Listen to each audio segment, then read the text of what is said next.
Time for another edition of Fast Break Bets. I am Gino here alongside Erik from ETOF21 Sports, getting ready for NBA Monday.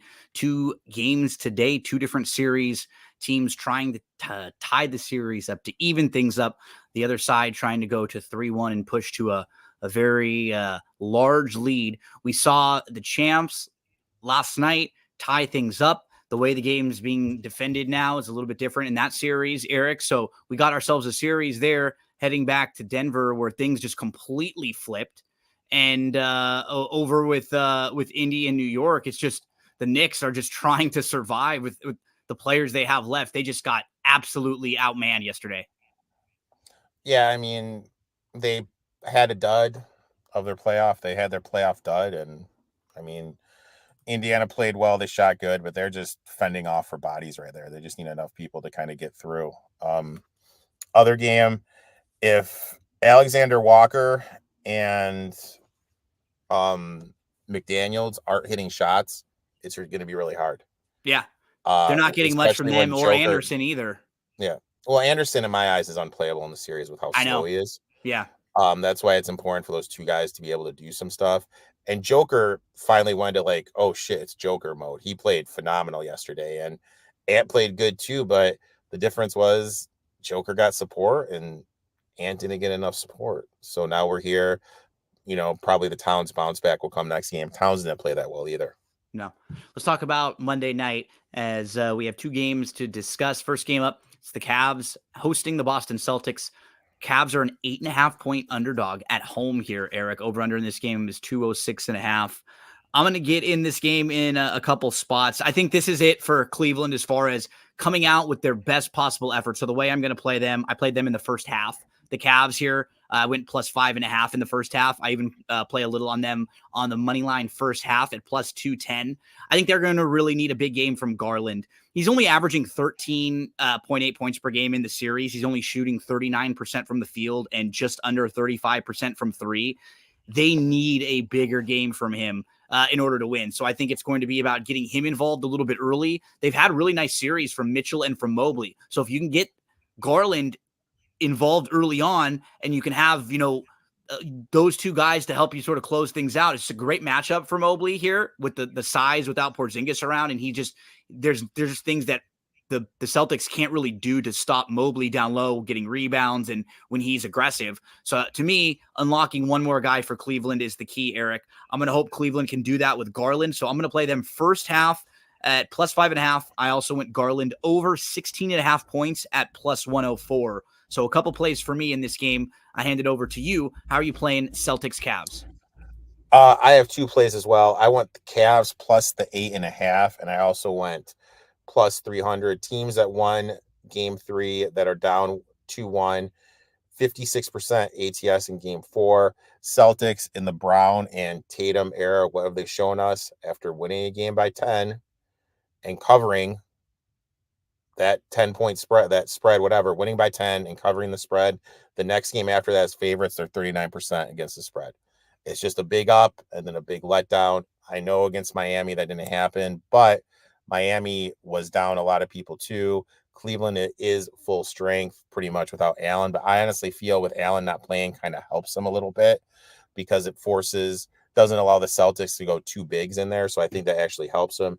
Cavs start switching a lot more in defense. When you look at the numbers, Tatum has really struggled, with crazy as it sounds, with Garland or Mitchell defending him. I expect we're going to see more Wade minutes. That was a guy I was looking for his player props. None are posted yet.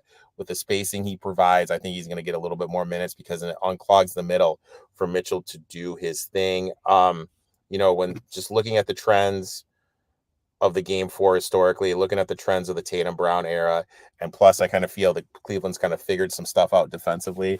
I'm gonna take the Cavs plus 8.5 and plus 300. So we're both on the Cavs side. I go in the first half. You're going for more for the full game. Erik, let's bounce over to the second game of the 2-game slate tonight. We have the Thunder at the Mavs. Mavs are a 1.5 favorite. This one's gone down a little bit. It was 2.5 when I was able to punch it earlier. So I played Oklahoma City at plus 2.5 and on the money line here. I think these two teams are just kind of bouncing back and forth. We haven't really gotten a great all-around game from Oklahoma City, and I think that you really need to get that from them here. Young team, they've been leaning a little too much on Shea. I think they have to get a little bit more from Chet and overall from some of the bench here. So I'm rolling with OKC. I think they'll play a little bit better in this game. I play them on the money line. This thing's ticking down a little bit also. How do you see this one tonight? OKC, Dallas. Dallas is up 2-1 on this one. They're home tonight trying to go up 3-1. I mean, I play the Thunder too. I just played the money line at plus whatever it is, 106. I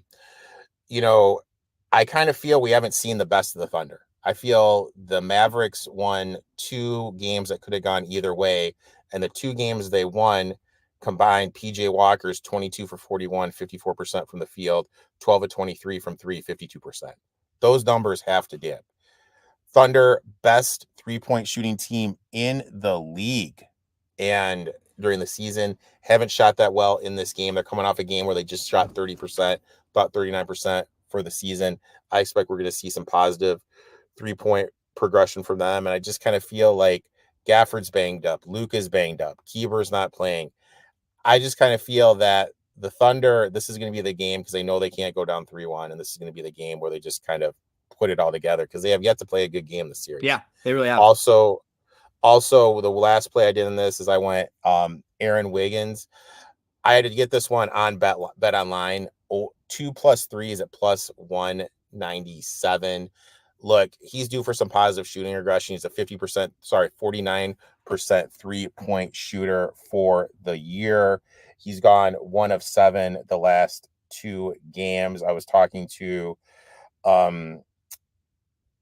Clippers Stan on Twitter, who watches our shows all the time. He asked me what I was playing. I told him I was looking at Wiggins, but I didn't like the over half. He was like, play the adjusted. So shout out to him for talking me into that. Only if this hits, though. Only if this hits. If not, I'll send him a nasty message. But no, he's a good guy. If you guys aren't following him, you should give him a follow. He's a good guy. Eric, we are just gonna have a quick show today. I've got to bounce and do a little Preakness stuff after this. So you and I are recording right before that. It's actually Preakness week. So we'll when I send a play in for your Tuesday night show, it'll be something in the Preakness, and then I probably will join you a little later on this week to talk about the Preakness on your show. We'll be back tomorrow on Tuesday to talk about NBA slate for Tuesday. Parlay play for everyone out there looking for some Tuesday or some Monday action or some Tuesday action or some Wednesday action. Anytime you want a little bit of action, the place to go is Parlay Play. And you want to use the promo code NFL Betting Blitz when you sign up and when you deposit. Eric, how are you playing tonight? I actually didn't have a parlay play tonight because I have a couple sides of mine. So my only prop was Garland. So I've got Cavs first half, OKC, and then Garland. Talk to us about how, which ones did you put together, the props that you had? I only did one prop. What I did was I did Garland under 21.5 points, rebounds, and assists. 21.5 points and assists. Sorry, he has yet to clear this in a series. I expect him to be a little bit more of a shooter, not so much a distributor in this game. And then PJ Washington under the 15.5 points. We'll be back on Tuesday to talk about the NBA games on Tuesday. A couple teams now back home, tied up 2-2, seeing if they can pull ahead 3-2 in those series. Good luck to everyone on Monday. Thanks for hanging out with us here on Fast Break Bets. We'll be back to you to talk about everything going on Tuesday. Make sure to hang out with us here through the week, Monday through Friday, 6 p.m. Eastern time. On the weekends, Saturday, Sunday, we'll be at noon Eastern time.